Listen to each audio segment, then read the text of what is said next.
क'क्राझार सोहोराव फिन मानसि बुथारनाय जाथाय। क'क्राझार जिल्ला दतमानि मानब साहा मुंनि सासे लांसुनिया दिनै फुंबिलिनि समाव क'क्राझार सोहोरनि 3 नं वार्ड शान्तिनगराव गावनिनो बिखुनजो आरो बिबोनांखौ गोबौ हाथियारजों सुनानै जिउ फोजोबदों।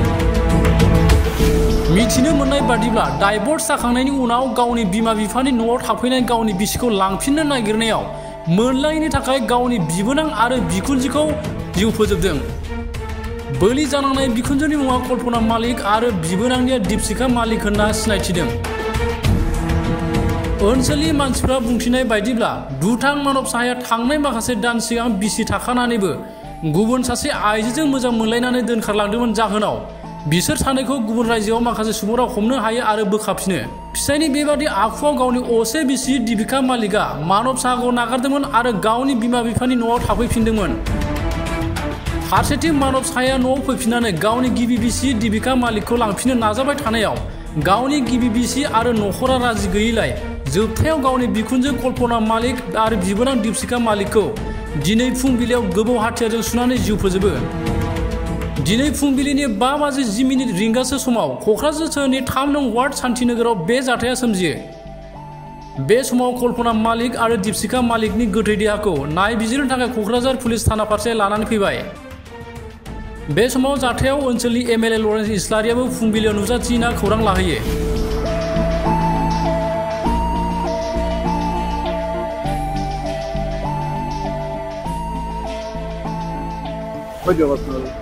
প্রথমত আর কি ওই দুধময় ঘর হয় লড়াটুর, আর লড়াটু আমার ভাইরা হয় আর কি।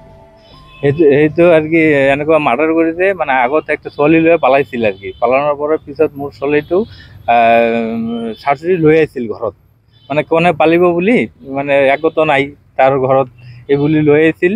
লৈ অহাৰ পিছত মানে ইয়াতে সংসাৰ কৰি আছিল। তাৰপৰা তো মাইকীটো এৰি গ'ল, মানে যেটো লৈছিল আৰ কি আগত এইটো এৰি গ'ল। এৰি যাওয়াৰ পিছত যেটো আৰ কি কয় আৰ কি মোৰ শালিক কয় তো মোৰ লগত সংসাৰ কৰিব লাগিব।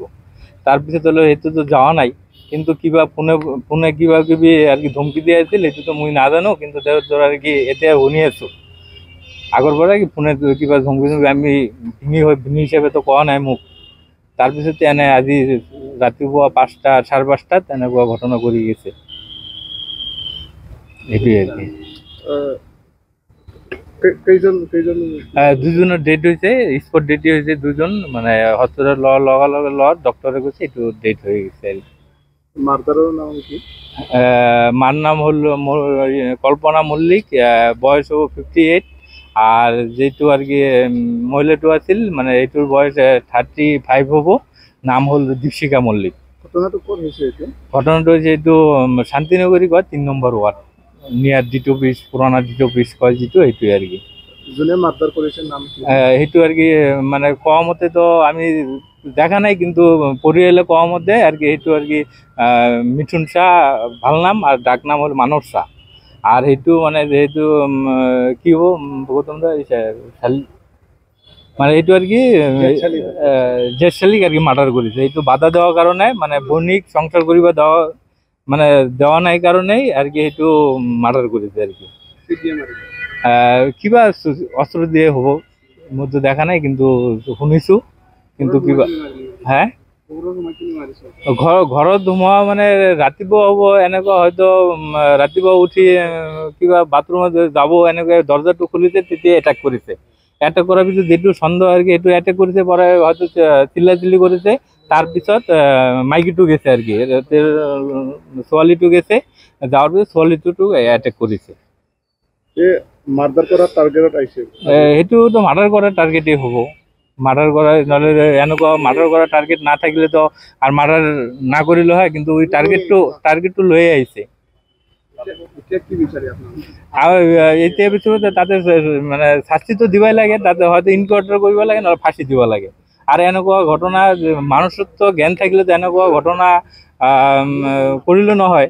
এইটো মানুহ নহয় কাৰণে এনেকুৱা ঘটনা করছে। আর তাকে তো রাখি তো লাভ নাই, তাকে এড়ি দেওয়াই ঠিক আছে। আমার কথা হইলো প্রশাসনের অনুরোধ, হয়তো এইটো ফাঁসি দিব লাগে, নহলে ইনকাউন্টার কৰিব লাগে।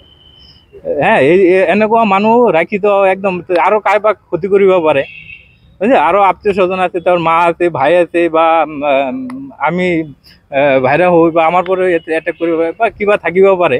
এই কারণে এইটো আর কি প্রশাসনের কাছে এইটো অনুরোধ জানাইছো যাতে এইটো একদম শাস্তিটো ল'ব লাগে, আৰু এইটো হয়তো ইনকাউন্টাৰ কৰিব লাগে, নহলে ফাঁসি দিব লাগে। এনেকুৱা ল'ৰা নাথাকাটাই ঠিক আছে।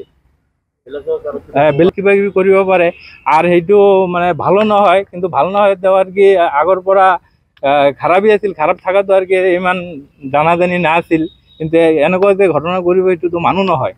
মানুহ হলে কি এনেকুৱা ঘটনা কৰিলে হয়? এটা মানুষেৰ তো জ্ঞানই নাই, এইটো ৰাখিবাই নালাগে একদম। এইটো আমাৰ সৰকাৰেৰ পৰা অনুৰোধ আছে যাতে এইটো একদম কঠোৰ শাস্তি লয়, আৰ আপনাৰ এইটো একদম সোনকালে কৰিব লাগে। এইটো আমাৰ আইডিয়া হয় ফাঁসি দিব লাগে, নহলে ইনকোয়াৰি কৰিব লাগে।